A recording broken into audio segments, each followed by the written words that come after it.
Ryan was a pathetic, ugly loser whose parents were isekai'd by a demon. He was taken in by the hero's party, only to be treated like a slave and forced to do chores. One day, they kicked him out for being worthless trash. However, in reality, he was hiding a cheat ability. He could tame ultimate hot species and created his own harem.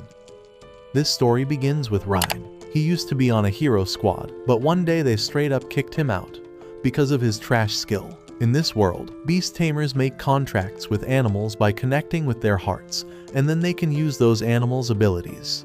The problem is, beast tamers usually aren't built for direct fighting. Ryan knew that, but he still tried hard to be useful. He carried their trash, stayed loyal, and genuinely wanted to earn everyone's trust. But his ugly members didn't give a shit.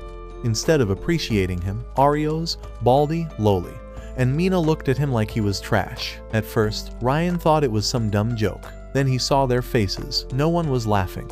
They seriously meant it. They called him dead weight, said he only caused problems, and acted like he didn't belong. That hit him hard. His hands shook, and he quietly took off his cloak and walked away while they mocked him. After that, he just sat there, empty and crushed, replaying everything in his head.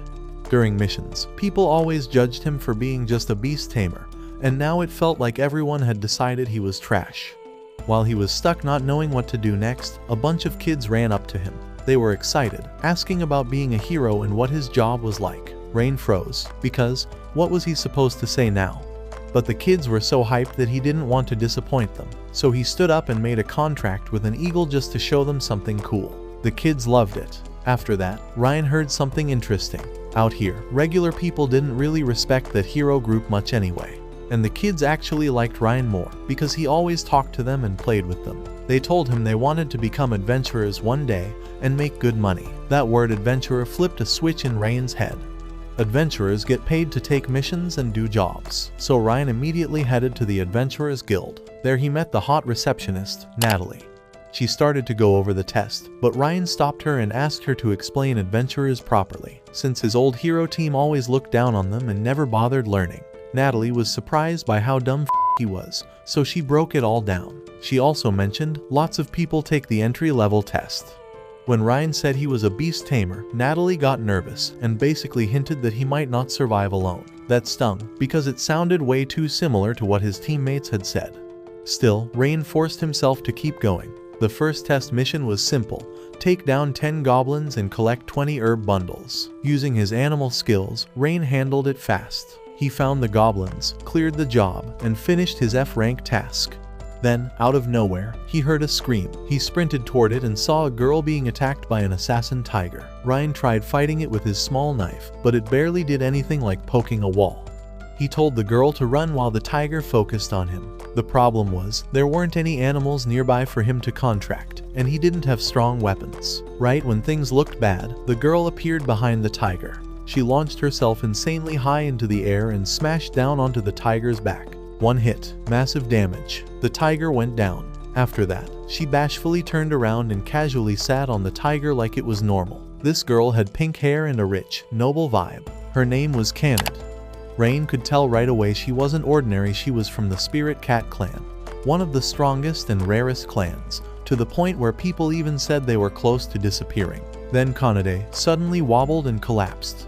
Ryan panicked and caught her, thinking she got hurt. But when he leaned in, he realized the real reason. She wasn't injured, she was just starving. So Ryan gave her his meat. Canade said she hadn't eaten in days. After she finally got full, she introduced herself.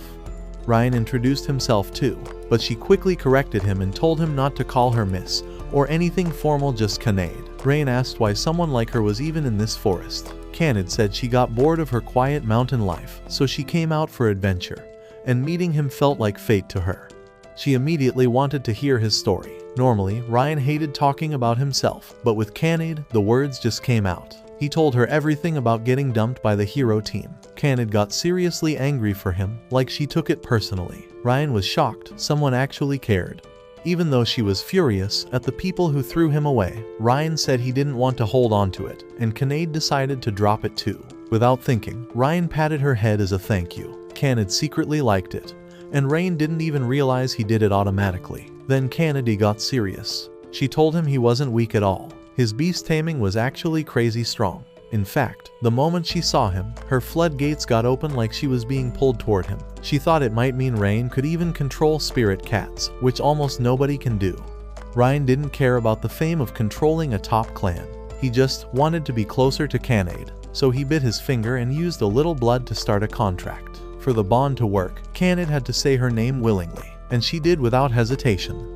A red circle mark appeared on her hand, showing it worked. They shook hands, basically making it official. Now, Ryan, the guy who got dumped and called useless, had a contract with an insanely rare spirit cat. But before heading back to Fire City, he still needed to finish his guild stuff.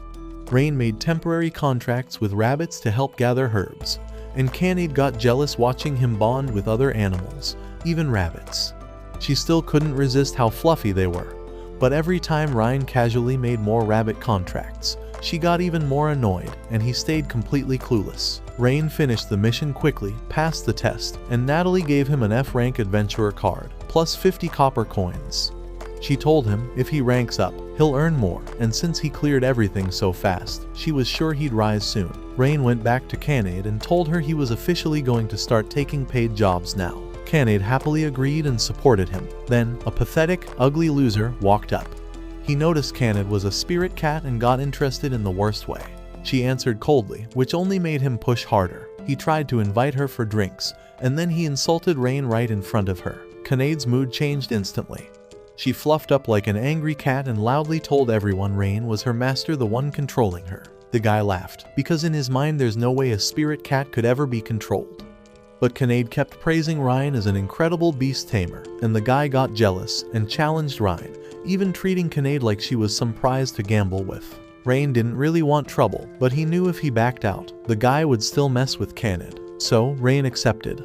And the fight ended in seconds. Rain won so fast, he almost didn't even understand what he did. The guy was screaming. Natalie rushed over because of the noise and recognized the troublemaker. Apparently he'd been causing problems at the guild for a while. She apologized to Ryan and mentioned they were thinking of taking away the guy's adventurer status. The guy even grabbed Natalie's skirt, and that was a mistake. She immediately put ugly ass down. After that, Natalie suddenly switched up and started grilling Ryan. How did he form a contract with a top-tier clan during the test? Ryan and Canade got nervous and started apologizing like they were in trouble. Natalie then admitted she was joking a bit too much and went back to work. Ryan was still confused about how he beat that guy so easily. Canade explained, because Ryan formed a contract with her. He got a huge power boost, basically gaining strength on the spirit cat level. Rain was shocked, because back home, nobody had ever bonded with a clan like that. Canade was also happy that Ryan protected her earlier, and Ryan got flustered and couldn't even respond properly. After that, they went to do another commission. Canade imagined adventurers doing dramatic stuff like swinging giant swords or saving princesses. But instead, it was still just collecting herbs. Ryan explained that as an F rank, the lowest rank, you only get basic jobs. Canade still tried to help, wanting to be useful. But when she looked over, the rabbits Rain temporarily contracted had already finished the work. Canade got confused and salty, accusing them of cheating. And she felt upset because even though she was Rain's familiar, she didn't feel like she was helping him yet. Canade suddenly heard loud shouting coming from somewhere nearby, and she and Ryan instantly ran toward it. When they arrived, they saw a nasty scene. A bunch of big, aggressive-looking men had an old merchant surrounded and were bullying him. Canade recognized them from what she'd learned while traveling. These were the Black Fang bandits, a huge crew with over 100 members, known for being cruel and dangerous. She told Ryan they should probably call for backup. Rain didn't want to waste time. He felt like if they hesitated, the old man would get hurt. Canade honestly respected that. Ryan quickly told her to stay close and protect the merchant while he handled the rest. Then both of them charged in fast and started knocking the bandits out one after another. While everything was happening, Canade's head was spinning. Ryan had formed a contract with her, someone from a strongest clan, and got power from it. She worried he might push himself too hard or go reckless. She also kept thinking, shouldn't I be the one in front? I'm his familiar, but Ryan kept stepping forward to shield her anyway. Every time she saw how he fought, she couldn't stop watching, and her heart started beating way too fast. After the fight, Ryan noticed Canade's face was bright red. She quickly made an excuse and tried to switch the topic before he questioned her. The old man came over to thank them. Rain asked why a merchant was traveling without guards, and the old man admitted he hired one, but the guard ran off the moment trouble started. Even after being saved, the merchant warned Rain that Black Fang would come back for revenge. Rain didn't back down. He said, if they don't deal with the bandits fully, the merchants in town will keep getting attacked. He even tracked down their hideout with help from a small squirrel. Canade felt frustrated with herself again, like she wasn't doing enough even though she was Rain's partner now. Still, she pulled herself together and asked what his plan was. Rain explained he'd use a temporary contract with Account B, since its venom can paralyze people and stop guards from moving. Canade was shocked because bees are insects. How could he control one? Rain told her he trained in insect taming back home, a branch of beast taming. That made Canade admire him even more. Then Rain gave her a real support job. Go back to town and call for reinforcements from the Night Squadron, the state group that protects towns and cities. Canade was surprised, but she agreed and ran off immediately. As soon as she left, Ryan started controlling the Count bees he had gathered. At the same time, Lean and Mina were running desperately from bandits. They had taken a commission to make some quick money before going after the Lost Forest, but it turned into a mess. Lean blamed the beast tamer with them, because he also ran away and kept saying beast tamers aren't meant for combat. Lean brought up Ryan, still trash-talking him, but admitted something important. Ryan could fight on the front sometimes and could control many animals at once. The other beast tamer was shocked, because most beast tamers struggle with even 2 contracts. Trying for 10 would overload their body. Lean half doubted it, but she still remembered Rain controlling dozens without looking stressed. To protect the hero team's image, Lean decided to dump the failed mission onto Rain, and threatened the beast tamer until he ran off. Mina felt uneasy, because the guy's words reminded her of Rain, but Lean refused to believe Rain could be that capable. Back at the hideout, Ryan's bees worked. The bandits were paralyzed and couldn't move. Canade returned with help just in time, but it wasn't the Night Squadron. She brought other adventurers. They were shocked. Ryan had dared to challenge the whole Black Fang group. Things were going smoothly, until a loud roar exploded from behind a door. A demon lizard king came out, something the bandits had prepared, strong enough to match a C-rank threat. It went berserk instantly, swinging its tail and throwing people around. Ryan leapt in and punched it mid-fight. Canade followed with a strike to its jaw. Ryan told everyone else to evacuate outside while he and Canade stayed behind to finish it. It reminded Rain of his old hero team, how they treated him like he couldn't do anything. But now he was different, and now he had Canade beside him. Outside, people waited nervously, praying they'd be okay. Then Ryan and Canade walked out safely, standing in front of everyone. It felt like Ryan finally earned real respect after being kicked out and called useless. And honestly, being with Canade made him feel like he could handle anything. After days of sleeping outside, they finally rented an inn room. Canade loved the comfy bed, but Rain panicked because the staff pushed them into sharing a room. Rain originally wanted separate rooms. He even offered to sleep outside, but Canade pulled him back since they'd already paid for a full week.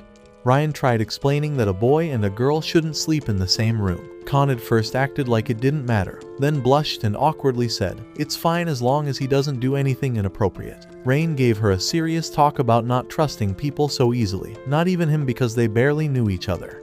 Canade disagreed. She said she doesn't trust everyone the way she trusts Rain, because other people aren't like him. From the moment they met, she already saw him as her teammate. Ryan got shy, smiled, and agreed not to sleep outside anymore. That night, Rain slept while Canade quietly watched him. She thought about how different he felt compared to others. Most people she'd met had bad intentions, money, fame, or trying to capture her because she's a rare spirit cat. Rain wasn't like that.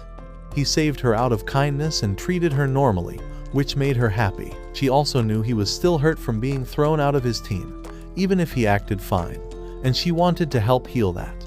A week passed. They kept completing commissions, and Ryan rose to E rank. Then Natalie told them about a new job at Stain Bridge, a gatekeeper who picks fights with anyone crossing. No one had died, but people were avoiding the bridge. The commission had no rank limit, and the reward was huge, 5 gold coins. Ryan accepted immediately.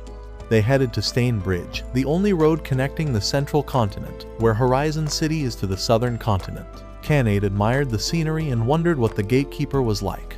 Rain also found it suspicious if there were no deaths. Victims should have described the attacker, but everyone stayed silent, so they had no info. Because the enemy's identity was unclear, Ryan kept telling himself not to relax.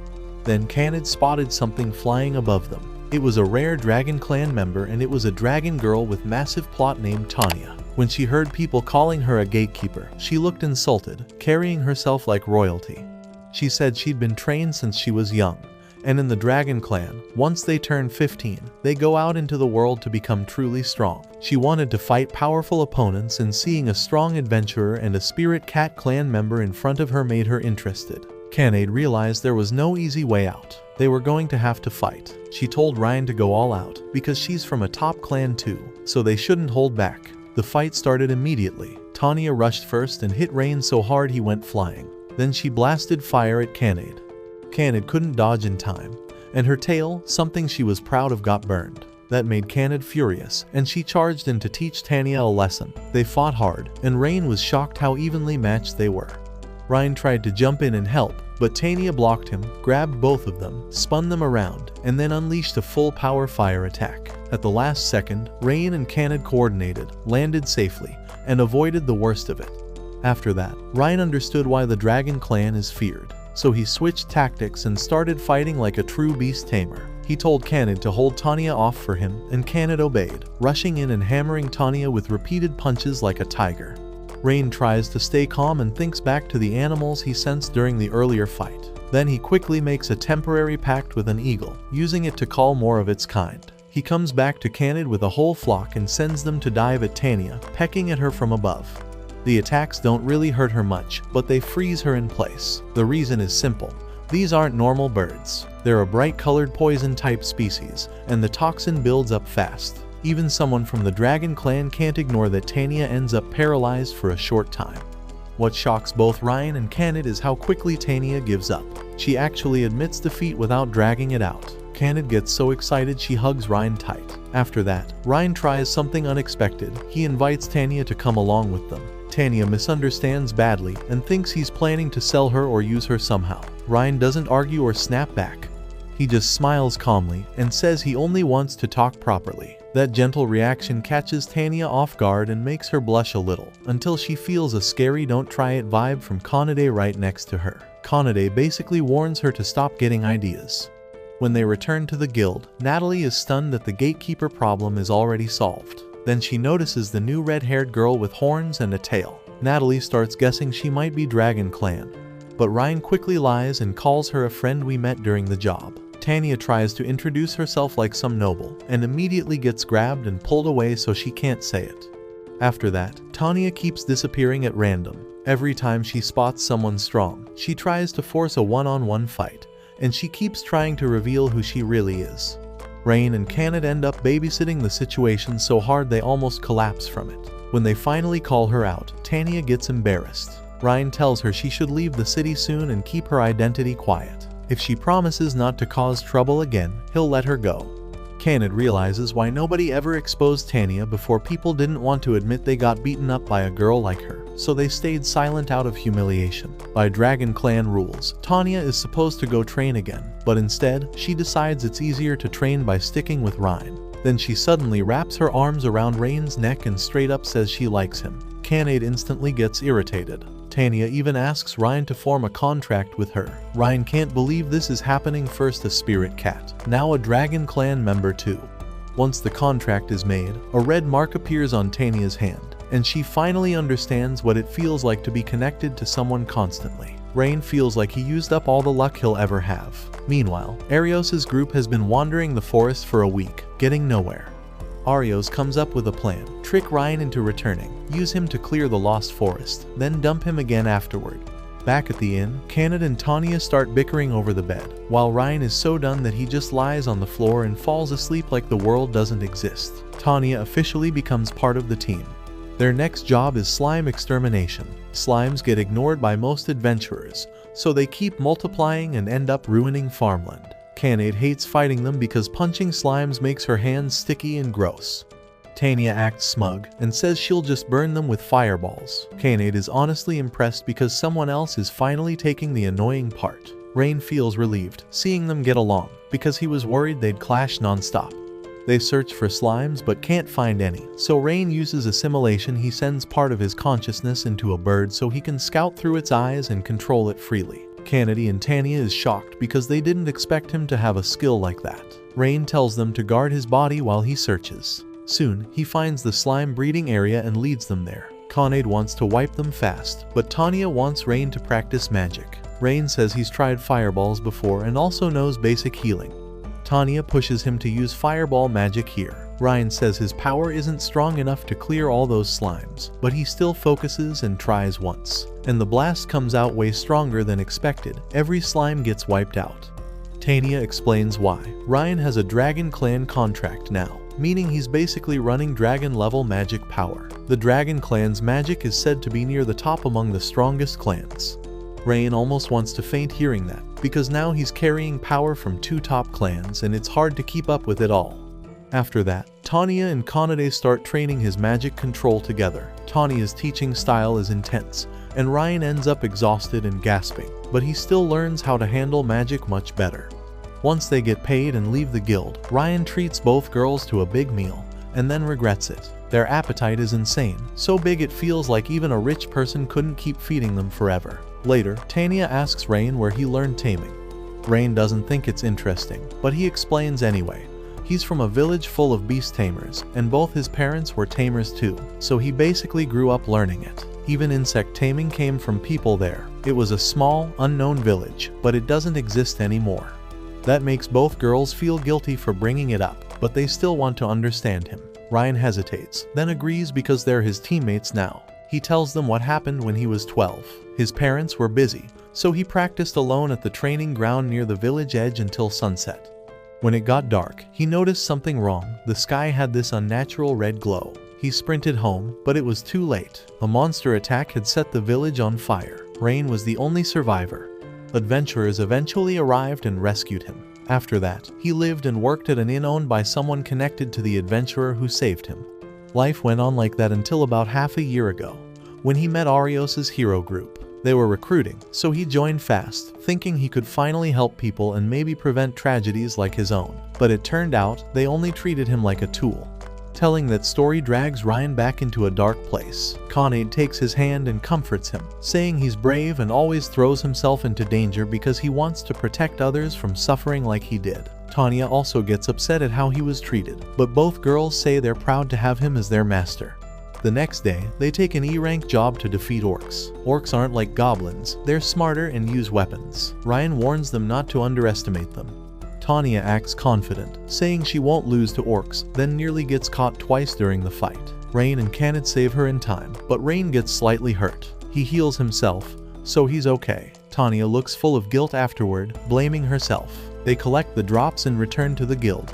Afterward, Ryan notices Canade looking down. She says Tanya seemed off and went somewhere alone. Tanya is on a bridge feeling sad when a child asks what she defeated today. The little girl checks if Tanya is injured and tells her to speak up if she is. That kindness makes Tanya feel better and reminds her that Rain cared about her too, but she ignored it because she was arrogant about being from a strongest clan. Then Ryan shows up, and Tanya panics. She bows and apologizes, almost crying. Ryan pats her head and smiles, saying Canade was worried too. Back at the inn, Tanya realizes Ryan wasn't mad at all, he was genuinely worried about her. He even gives up his bed for her. After that, she can't get his face out of her head. The next day, they go out again. Tanya thinks it's time to upgrade gear. For her and Canade, it's easy, they're from top clans. But Ryan is still human, so he needs better equipment. While they're out, Ryan suddenly freezes, because right in front of them is Arios' group. They walk up like nothing happened. Just seeing them annoys Ryan, so he turns and leads Canade and Tanya away. Arios calls after him anyway, acting fake friendly and saying they regret what happened. Canade and Tanya step forward to protect Ryan, and the hero group gets shocked seeing 2 strongest clan girls beside him. They're even more shocked that Ryan can command them. Then they invite Ryan back, asking him to help them conquer the Lost Forest.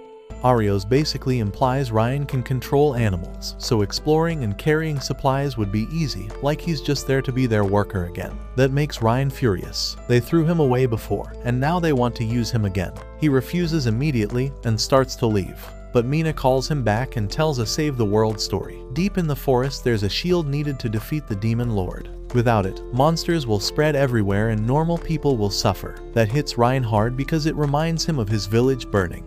His kindness wins. Ryan agrees to support them. The group still acts disrespectful, like they can fool Canade and Tanya. Canade and Tanya demand the group properly apologize to Rain. Kneeling and bowing would be fine. Arios is forced to bow and gets furious. Then Arios grabs Rain's collar and insults him for not training his pets. That word sets Rain off, because Canade and Tanya aren't pets. Rain punches Arios and knocks him out. Rain's expression turns scary, and he warns them not to touch his teammates. Arios gets back up and challenges Rain to a duel. Canade and Tanya will handle the other members while Rain fights Arios one-on-one. The fight starts with Baldy versus Canade, and Canade is not playing around. She's furious and basically wants to beat him up until he apologizes. The moment it begins, she rushes him like a cyclone, pressuring him so hard he can barely defend. Baldy tries using his fireblade technique, thinking it'll overwhelm her. But Canade shuts him down fast. She lands a kick that locks him up for a moment. And then she says something terrifying. She hasn't even been serious yet. She tells him she's only using half her power. Baldy is stunned. Canade looks cute, sure, but the way she fights is scary. His hands are shaking when he realizes she's holding back. Before he can even recover, she launches in again and smashes him with another kick, so hard he coughs blood and gets sent flying straight into a tree. On the other side, Tanya handles the other two like they're not even worth warming up on. She literally snaps her fingers and their magic gets erased like it never existed. Their faces go blank in shock, and Tanya laughs like this is the easiest thing she's done all day. They try combining spells again and again, but every single time snap gone. Eventually, since their magic isn't working, they start insulting her, calling her a lizard and throwing out weak attacks out of frustration. It doesn't matter, Tanya keeps canceling everything. After doing it repeatedly, the two finally lose all confidence and collapse in front of her. Tanya isn't even enjoying it. She doesn't like picking on people weaker than her, but because they disrespected her master, she decides they need to learn what real magic looks like.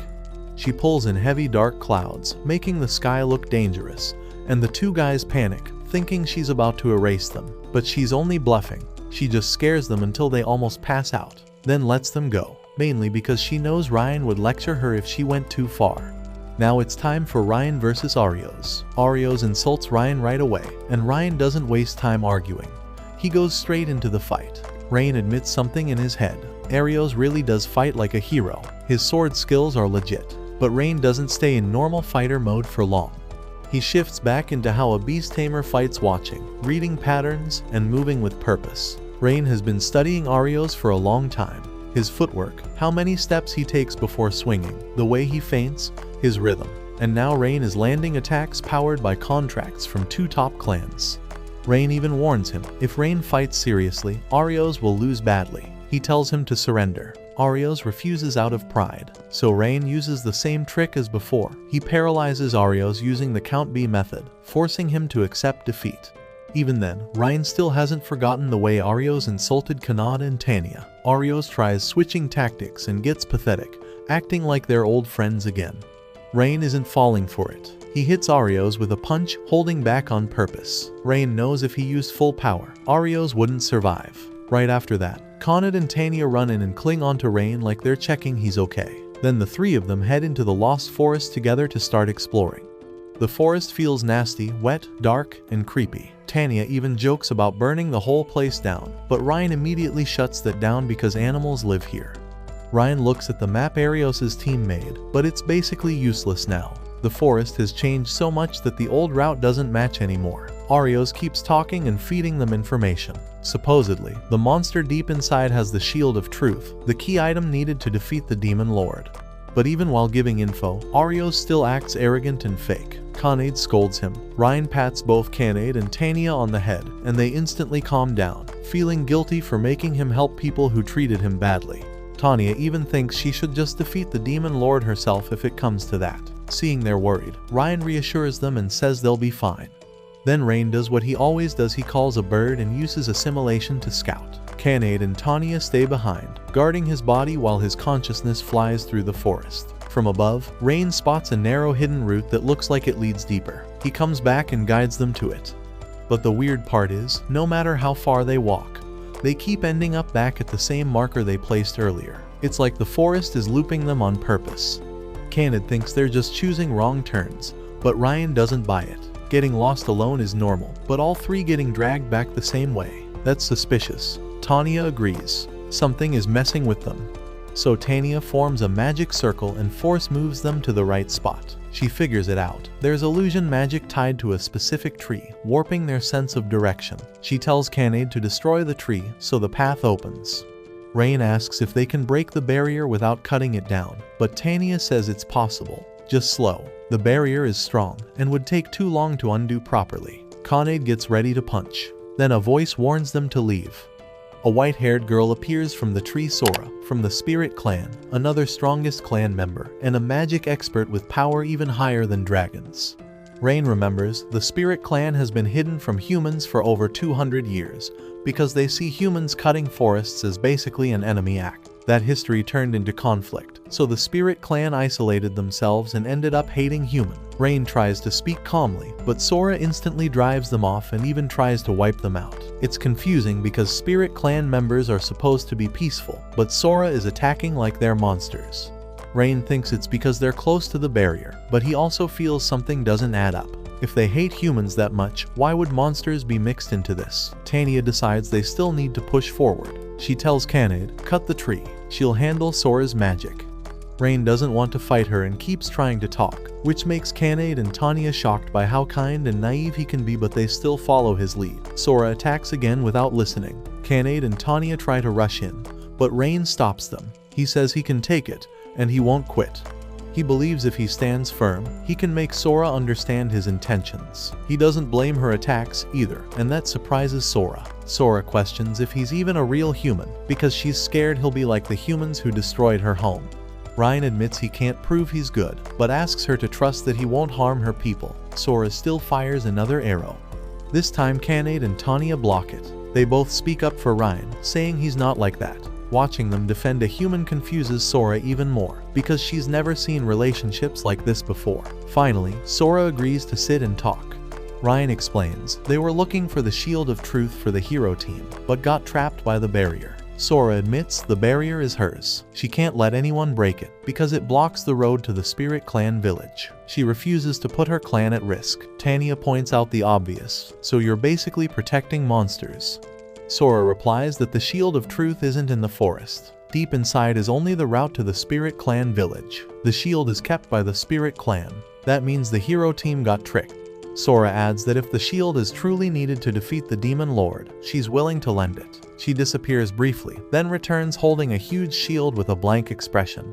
Ryan is shocked. She handed it over so easily. Sora says it's not for humans, it's because she hates monsters even more. And this was an old agreement between the Spirit Clan and earlier heroes. Rain, Canade, and Tanya thank her and start leaving, but Sora looks like she wants to say something. Rain notices and comes back to ask. Sora hesitates because, if she speaks up, they'll get involved in her problem. She tries to refuse, but Rain cuts in and says, danger doesn't matter, they'll help. Canade and Tanya agree instantly. Sora finally tells them the truth.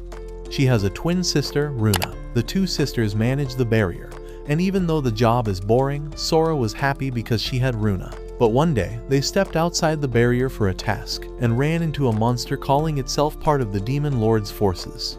They tried to escape but got caught. They fought but couldn't win. Runa was captured. The monster is called the Dark Knight, a C-rank enemy. Normally, a strongest clan shouldn't lose to that level. But this monster's ability is disgusting. It nullifies magic, so only physical hits work. That's a nightmare matchup for the Spirit Clan, because they rely on magic. The Dark Knight demands Sora drop the barrier before sunset today, or Runa dies. But Sora can't agree, because removing the barrier puts the whole Spirit Clan village at risk. She asked the village chief for help, and he told her to abandon Runa, saying it was their fault for leaving the safe zone. Sora is crushed sister versus village. Rain promises he'll rescue Runa. Sora breaks down, crying into him, grateful and desperate. Sora wants to come along, but Ryan tells her to stay behind. If the Dark Knight sees her, he might believe she betrayed him and hurt Runa immediately. That night, Ryan's group finds the Dark Knight, and they see Runa tied up above. They rush in together. They use magic to distract him, then Canade charges in with a physical strike to his head, and Rain punches him in the stomach. Still, he doesn't go down. The Dark Knight realizes Ryan is strong, assumes he's a hero, and gets angry knowing Sora asked them for help. He tries to kill Runa. Tanya blocks it with her wings. She rescues and unties Runa and gets her out, leaving Ryan and Canade to finish the fight. Ryan realizes the Dark Knight's strength is probably boosted by Demon Lord power. If they drag this out, the forest could get wrecked. So Rain gives orders. Canade, lock him down and hit with everything. Canade worries her punch won't be enough, but she trusts Rain. Ryan creates a temporary contract to summon the Count Bees again, not to paralyze, but to distract. He also casts a strengthening spell on Canade, making her power surge. Canade lands the boosted punch. The Dark Knight disappears instantly. Canade is hype and feels the power Rain gave her. Rain explains that beast tamers have a rare support magic that temporarily amplifies someone's natural strength. Before, he didn't have enough mana. Now, with the Dragon Clan power from Tanya, he can finally use it. Tanya returns holding Runa safely, and she's shocked because that strengthening skill is supposed to be a lost technique, yet Rain can use it like it's normal. Ryan just scratches his head, saying it kind of came naturally. The sisters reunite. Sora is beyond thankful. Then the mood flips quickly because the twins immediately start arguing like normal sisters again. Ryan notices they look identical but act completely opposite. After all that, Sora and Runa don't want to keep guarding the forest anymore. Sora doesn't want to live under people who are willing to abandon her sister, and both sisters want to see the world outside instead of being stuck at the barrier forever. Canade invites them to join Ryan's group. Tanya doesn't mind either. Ryan worries they might feel uncomfortable traveling with humans, but Sora shyly says she understands humans can be good or bad and she wants to adventure with Ryan. Ryan accepts happily. Then the sisters ask to form contracts too, like Canade and Tanya. Ryan admits it's not simple. Spirit Clan structure is different, and it's beyond his usual comfort zone. Still, he tries anyway and performs contract magic to bind both sisters at once. It works, but it drains him hard. Ryan gets dizzy and collapses, and Sora catches him. Canade and Tanya see that and instantly get jealous. Rain goes back to the loser squad and shows them the Shield of Truth. The moment he lifts it up, everyone freezes because it's real, and they weren't expecting him to actually pull it off.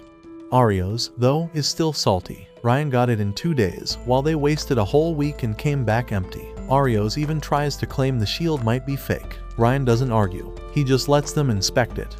Mina does a full magic check and confirms it's 100% authentic. Arios still looks like he wants to deny reality. While he's grumbling, he notices 2 unfamiliar faces nearby and gets curious, but Rain steps in front of him and tells him not to worry about it. Ryan had already warned the 2 sisters to hide their wings, because if people found out Spirit Clan members were walking around a human town, it would cause chaos. Once everything's verified, Ryan immediately asks for what he's owed. The commission is officially marked complete, and in Ryan's head he's like, I'm done with these people forever. Then Baldy calls him back and asks if he wants to rejoin the team. That instantly pisses Arios off, but Baldy tries to sound reasonable. He says, after everything that happened, everyone should admit Ryan's support matters. They all think for a moment, and nobody objects. Baldy approaches Ryan again and promises better pay, better treatment, and even says they'll welcome him back as a true teammate. But then he adds, don't hold on to the past, like Rain was the problem. That line makes Rain pause, because it proves one thing. They still don't get it. They're the same people, just acting nicer because they need him now. Before Rain can even reply, Canade and the others step forward. Canade reaches out her hand like, we're here, we're waiting, come on. Baldy tries one last push and dangles the big reward: dream fame, status, mountains of money if they beat the Demon Lord. But Rain doesn't care about any of that. He wanted real teammates. Those people never became that. And now he already has what he was looking for. So Rain refuses. The hero group can't handle it and starts cursing him out. Arios sits there quiet, replaying the fight in his head. That defeat wasn't just physical, it was humiliating. He can't accept that someone he looked down on beat him. Inside, he starts deciding he'll get rid of Rain himself someday. Back with Rain's group, they start talking about the whole only heroes can beat the Demon Lord thing. Ryan explains the legend. The Demon Lord once controlled humans so completely they couldn't fight back. Then the first hero made a contract with the gods, received divine blood, and used that power to defeat the Demon Lord and free humanity. That's why heroes people with that bloodline are said to have no limit on growth, and can build up enough power to win. Canade immediately side-eyes Arios, like, if that's true, how is he a hero? Sora adds another thought. If that legend is real, then Ryan is starting to look hero-like too. He can contract with multiple strongest clans and gain their abilities, like he's already broken normal human limits. Canade agrees. If Rain keeps bonding with strongest clans and stacking power, he he might actually reach Demon Lord level. Ryan gets uncomfortable hearing them hype him up. He admits that when he was still with the hero team, beating the Demon Lord was his dream. After he got kicked out, he stopped thinking about it. Now, he's finally living peacefully with his new teammates. But if he really could do it, part of him wants to try. The problem is, fighting the Demon Lord isn't like regular jobs. It affects huge numbers of people. That responsibility feels heavy, and he doesn't feel ready to decide something that big. He tells himself he'll think about it and answer later. The next morning, Ryan gets woken up by someone tossing a cloth in his face. The whole group eats breakfast together, chatting about how Ryan's strength changed again after contracting with the Spirit Clan twins. Because of the payment from Arios' commission, Ryan treats them to a better meal and decides they should buy new gear. On the way through town, Sora and Runa cling to Rain's arms, nervous that their identity might get exposed. Then they suddenly get startled when Tanya's old fans show up, the two guys she beat at Stainbridge, the ones whose noses she broke. They start flattering her like crazy, and Tanya looks proud as if she's soaking it up. Nearby, Canade is chatting with a fruit seller, and the lady gives her an apple because Canade helped her earlier. Seeing Canade and Tanya blending in with humans surprises the Spirit Sisters. Then a group of kids runs up. One of them jokes to Ryan, like, "Bro, did you come home with even more wives?" That makes the sisters go shy instantly. Sora gets extra embarrassed when the kids call her cute. Runa, on the other hand, laughs loudly and almost gets carried away and starts acting like she'll teach them a lesson, nearly exposing herself until Ryan and Sora stop her. Sora warns Runa that if she uses magic, Spirit Clan wings will show, and that would be a disaster. They finally reach the best weapon shop in town. The owner is a grumpy dwarf blacksmith. Canade gets intimidated by him, but Tanya doesn't care and basically calls dwarves weird. The dwarf gives her a side eye that makes Canade even more nervous. Runa spots a whip and gets curious. She says something unhinged like, "Beast tamers should use this, right, to whip people who don't listen." Her weird thinking scares Sora. Rain picks a sharp knife that feels perfect in his hand, even though it looks simple. Then a tall muscular guy barges in, throws money down, and demands the most expensive sword possible. The dwarf brings out a tiny long sword and tries to sell it to him like it's the best. Ryan notices something feels off and questions the dwarf, because the swords on display don't look like true top-tier work. The whole room goes silent, and then the dwarf smiles, impressed. He admits Ryan has a sharp eye. The knives and swords out front were made during his lazy period, meaning he was basically overcharging and selling lower-grade stuff. Sora starts looking at the dwarf differently. The dwarf gets annoyed at everyone's reactions and explains himself. He did it as a test, because lately rich customers just throw money around and don't care what actually suits them. They buy high-end, then throw it away when newer models show up. For a craftsman, that's painful. His weapons are like his kids. Tanya suddenly pops up and goes full emotional, saying she understands him completely, and the dwarf loves that. After talking, the dwarf starts liking Rain. He agrees to make Rain a real high-level weapon personally. But there's a catch, he's missing the materials. Everyone gets excited and then immediately freezes. After that, Rain's group returns to the guild. It's packed today. Canade asks Natalie what's going on and finds out Arios is here recruiting support members for the Demon Lord mission. Ryan's expression darkens, but he doesn't want Canade and Tanya to worry, so he pats their heads and says he's fine. Natalie also notices the Spirit Sisters and greets them. Sora hides behind Ryan and introduces herself shyly. Runa steps forward confidently and gives her full name. When Natalie asks what their relationship is, Runa gives a creepy-sounding answer that makes Natalie misunderstand the situation and think Ryan is messing with kids. Ryan has to rush and clarify. Then Ryan submits a new request: investigate the Midran mine for Mr. Gans, the dwarf. Tanya explains that weapons made from Midran ore are so good they can last a lifetime, and the mine is supposed to be passed down in his family, so he shouldn't be short on materials. But recently, the ore basically vanished, like there's suddenly none at all. Ryan doesn't think the mine is just empty, because normal depletion happens slowly. A sudden disappearance feels like something is wrong inside the mine.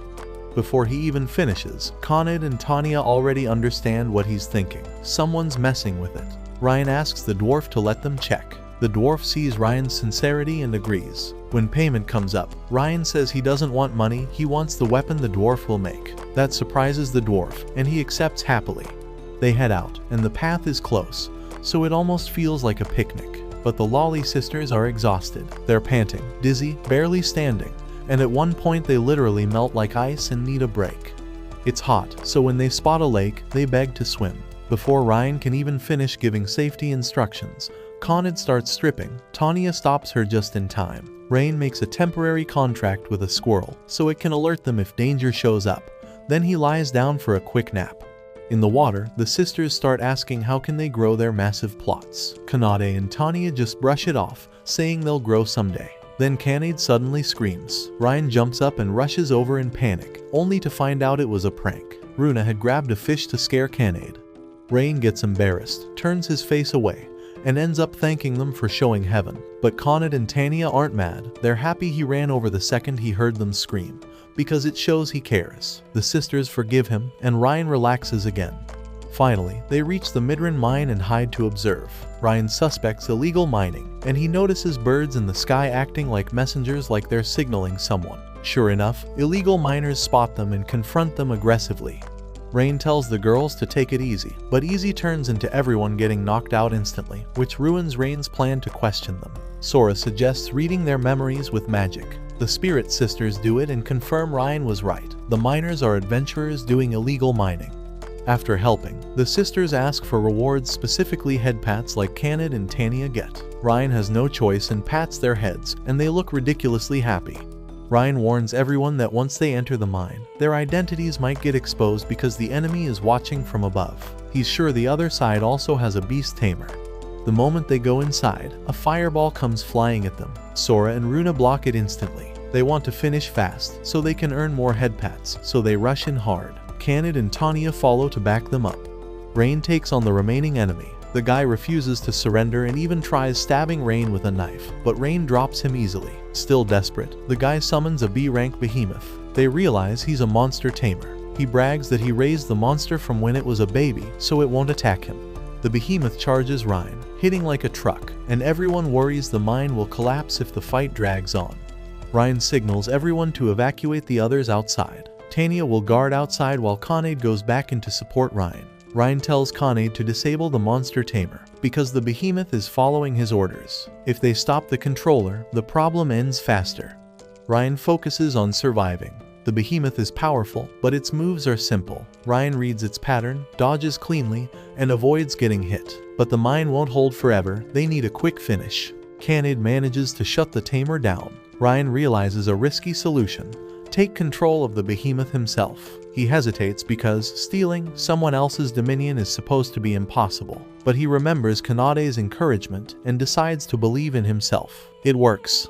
Ryan overwrites the guy's control and brings the behemoth under his command. The tamer freaks out and tries to force his orders back into it. But the behemoth turns on him and attacks because deep down, monsters still have hostility, and his aggression triggered it. Ryan stops the behemoth with a fireball, knocking it out before it kills the guy. Then Ryan explains why he failed. Taming doesn't erase a monster's natural hostility. If you push it with hatred, it can snap. Ryan controlled it by staying calm and holding it back mentally. When they dig deeper, they learn the illegal miners all had one thing in common. They'd bought weapons from Mr. Gan's fake ones from his lazy period. When they realized they got scammed, they tried revenge by stealing Midran materials. When Mr. Gans hears this, he's upset and guilty. He knows his tests and dishonesty helped create this mess. Rain doesn't attack him. He tells the dwarf to own the mistake and fix it. People mess up, what matters is changing. Rain tells him to go back to crafting with pride again. The dwarf isn't even angry at being lectured by a kid. He actually takes it seriously and decides his first step is making Ryan a weapon. Ryan quietly tells him he wants it made in a very specific way, his own design. They talk in low voices, which makes the girls even more curious. Arios' team is at the guild trying to hire new support members, but Arios rejects everybody. A beast tamer shows up, but he can only control one animal and can't fight, so Arios kicks him out. Then Arios asks something crazy like, "Can you control a strongest clan?" The guy is confused because normal humans can't do that.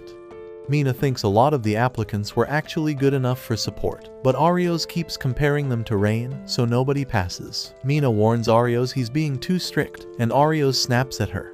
He's only mad because Ryan is gone, so he takes it out on Mina. Mina stays quiet and takes it, because she believes this mission is her duty. She tells Arios to focus on saving the world, but in Arios' head, saving the world can wait. His real goal is destroying Rain.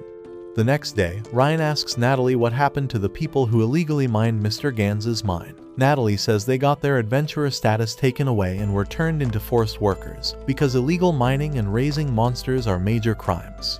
Rain feels down, tells Sora and Runa, and tries to cheer them up by taking them to the food market. He buys them hot dogs, and they eat them so fast they instantly regret it. Then Sora and Runa ask Rain, "What new power did you get after you made a contract with us?"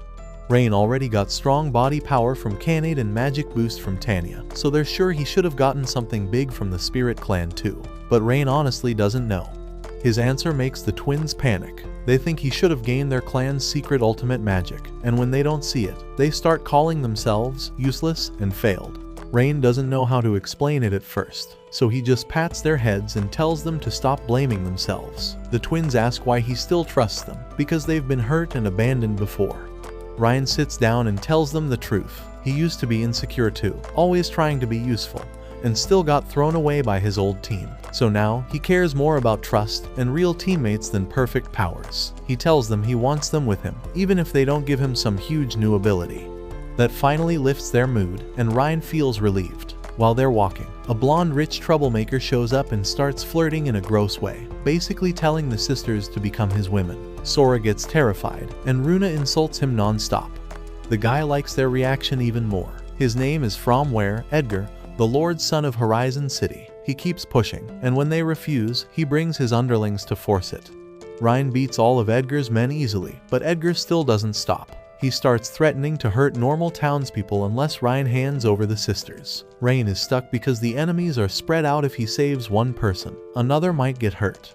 The sisters want to use magic, but Ryan stops them because if they reveal their spirit clan, they might never live normally in the city again, and Ryan doesn't want that to happen to them. Ryan takes a risk and uses a spirit clan style fireball with continuous chanting. The twins recognize it immediately. That move scares the enemy side enough that they back off. People in town thank Rain, and some even admire him. Then an old lady suddenly tells them to leave the city quickly, which feels suspicious. Rain doesn't notice it, but Arios is nearby watching everything.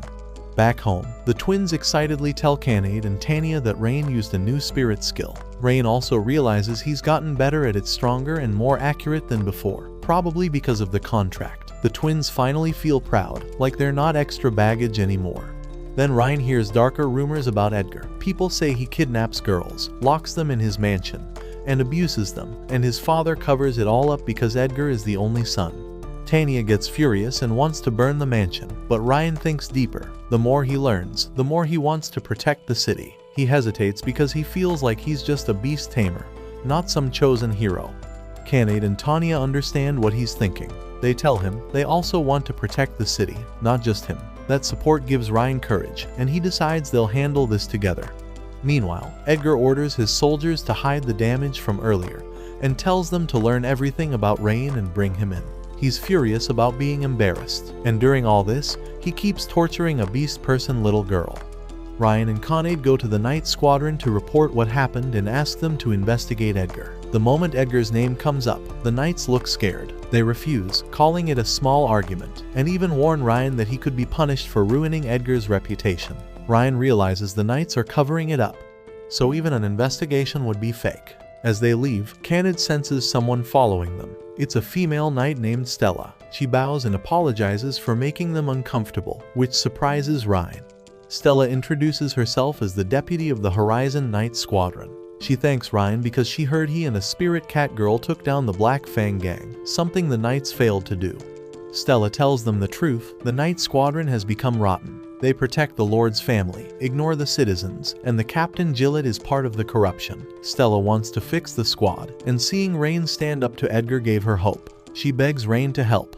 Rain worries it could be a trap, but Canade senses Stella isn't lying. So Rain agrees to work with her. Stella asks why Rain even cared about exposing Edgar. Ryan answers simply, "I saw it, so I couldn't ignore it." Stella laughs, not in a mean way, but because Ryan is too honest and serious. She even tears up a little. Rain shakes her hand and agrees to help. Their first plan is a setup. Spread a rumor that proof of Gillet's corruption is hidden in a warehouse outside the city. Gillet doesn't fully believe it, but he can't risk it, so he sends soldiers to check. When they arrive, Sora and Runa block them. Inside, Rain uses new equipment and lands shots perfectly. He saves a final hit for Gillett, but Gillett notices and dodges. Stella steps out and reveals herself, telling Gillett she has proof and that her people are already controlling the branch. Gillett panics when he hears Ryan's name and tries to attack Ryan. He wants to hand Ryan over to Edgar. Stella gets angry and tries to stop him, but Gillett threatens her with execution for treason and attacks her. Stella is weaker, but she still fights back with everything she has, determined to take him down. At the same time, Edgar hears his side is losing control. He still thinks he'll win because he has more troops at home. Then someone appears at his window, Arios in disguise. Arios offers a team up against Ryan and tells Edgar that Ryan will steal his status, money, fame, and women. Edgar explodes with anger. Arios gives him a magic ring full of power and tells him to use it to kill Ryan. Edgar's hate makes the ring even stronger, and Arios is happy about that. Stella becomes captain and tries to investigate the Lord's mansion, announcing Gillett is arrested for bribery. The mansion blocks her with troops, so a fight starts outside. Canade and Tanya help create pressure. Edgar watches and laughs. He thinks the ring can break Ryan's contracts and steal the strongest clan girls for himself. While that chaos happens, Ryan sneaks into the mansion to rescue hostages. Runa is loud, making Ryan and Sora nervous. Edgar might hear them and kill someone. Sora and Runa use search magic and teleport people out to safety. The idea is save hostages first, then capture the Lord and Edgar and collect evidence. Then Runa senses something huge underground, massive magic that isn't human and feels as strong as the sisters. Ryan thinks it might be another strongest clan member, so he decides he can't ignore it. He leaves the twins to keep rescuing people and goes alone to check. The twins worry, but Ryan reassures them with head pats. Runa jokes that if he doesn't come back, she'll punish him by making him give 100 head pats. Ryan enters a room and finds a strong steel cage. Inside is a fox-like girl with 3 tails, the God clan, one of the strongest clans. Her name is Nina. Rain breaks the lock and rushes in to help, which scares her at first. But once she realizes he's an ally, she hugs him and cries.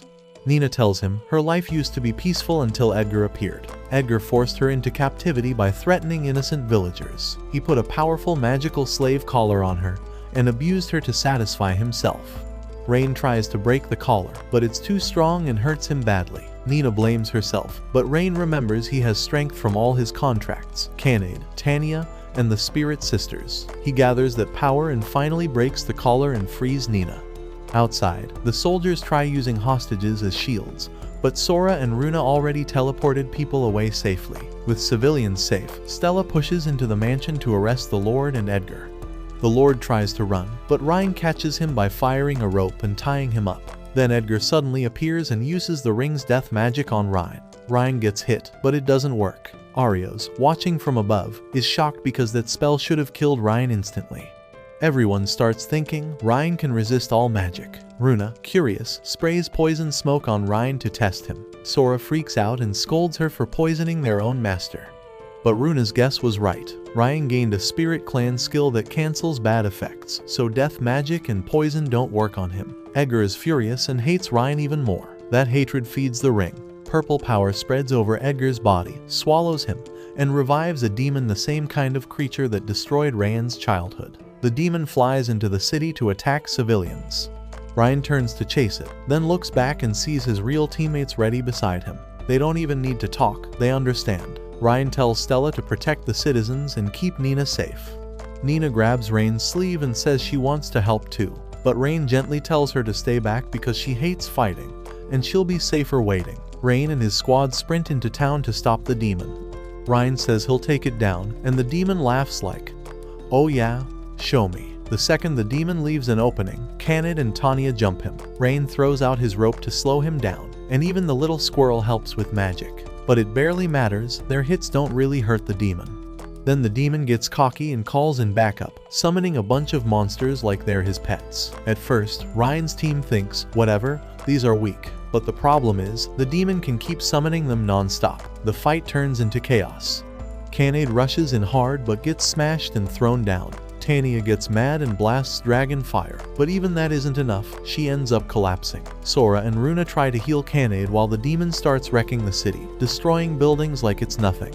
Ryan boosts Canade and Tanya with power-up magic, but even their strongest punches still don't land damage. Meanwhile, more monsters swarm them. The demon then flies up, planning to destroy Horizon City from the sky. Tanya forces herself to breathe fire again just to slow him down for a moment. Ryan gets an idea, but it's risky because citizens are still everywhere. So Sora and Runa step up and say, "We'll handle the people." They start teleporting citizens to safety.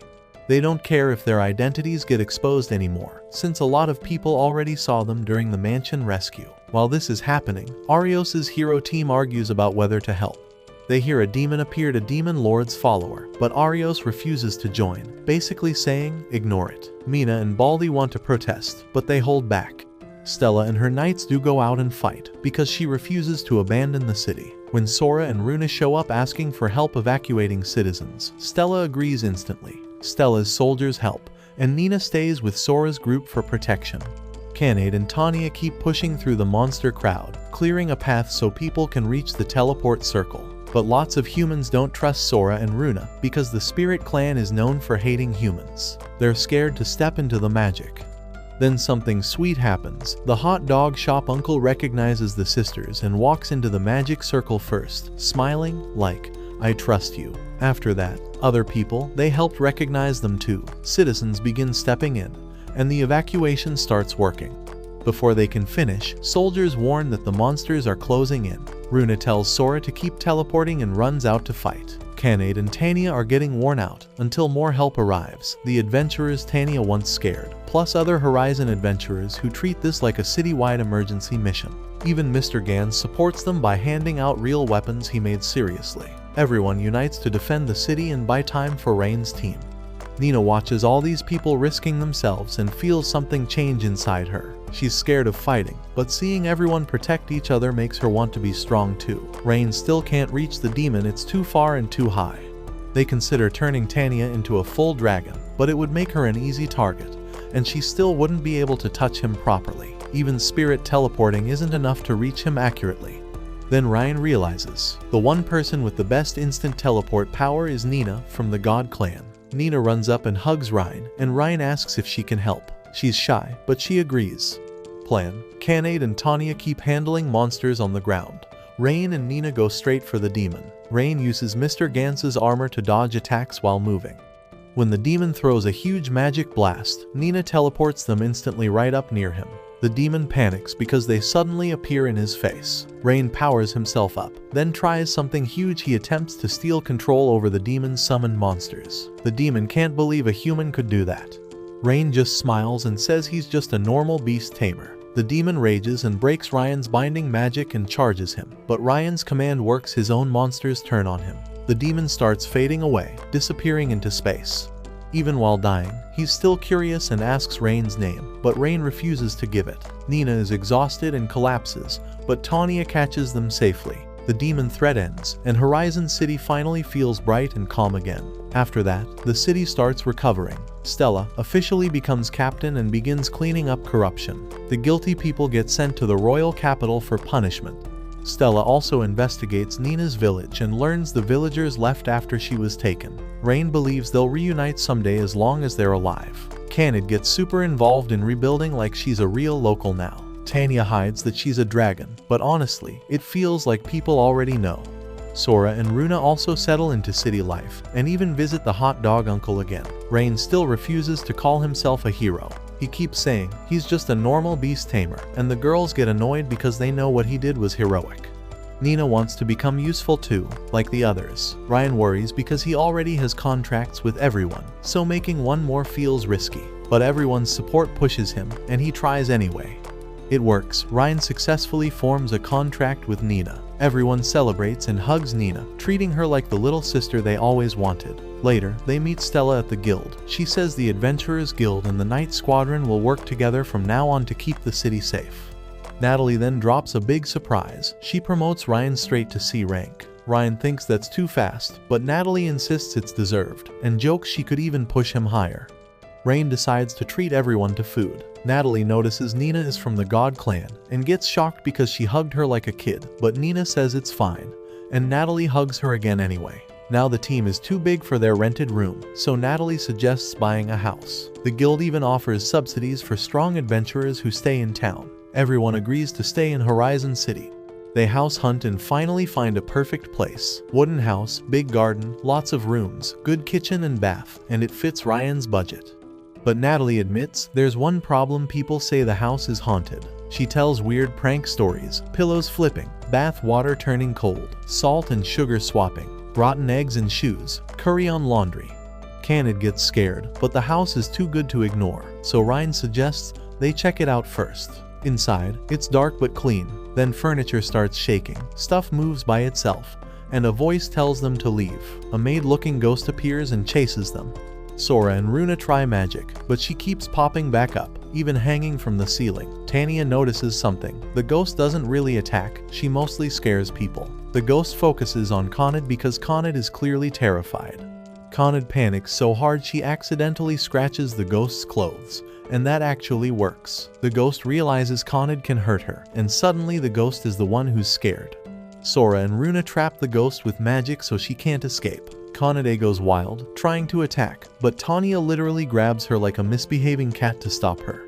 Rain steps in and talks. The ghost tries to possess Rain, but fails. Rain explains he learned some stuff about ghosts when he was younger, and he figured out how to block her tricks. He pins her down and says he'd rather talk than fight. The ghost laughs because Rain is weirdly kind. She introduces herself as Tina, a maid who died around 30 years ago and never moved on. She says her old master was an evil pervert who hurt girls, and she became a ghost after that. Tina is ready to leave, but Ryan surprises her. He asks her to stay. He says her haunting is the reason they can buy this amazing house cheaply. Canade says she's still scared, but if everyone's together, she can handle it. Rain asks Tina to stop scaring them, and the others even ask her to teach cooking since she was a maid. Tina agrees. Rain signs the house contract. Natalie is shocked that Rain even managed to befriend a ghost.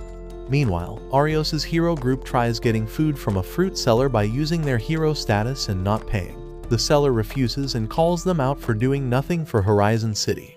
Other merchants and citizens also reject them, and people start mocking them. Arios storms off furious, and his hatred for Rain grows. Back at Ryan's new home, Canade happily welcomes him. That night, they throw a housewarming party. Tina teaches Runa how to cook, and Runa brags she'll be the new chef. There's tons of food. Nina feels warm and cared for, and she thanks Ryan for making her feel not alone. Ryan gets emotional because he remembers how empty he felt when he lost everything, but now he has real teammates. He tears up, but tries to cover it by saying he's just hungry. Then everyone eats together, celebrating their new home and their new family. And that's where this video ends. Watch this following video, and I'll be back with a new one.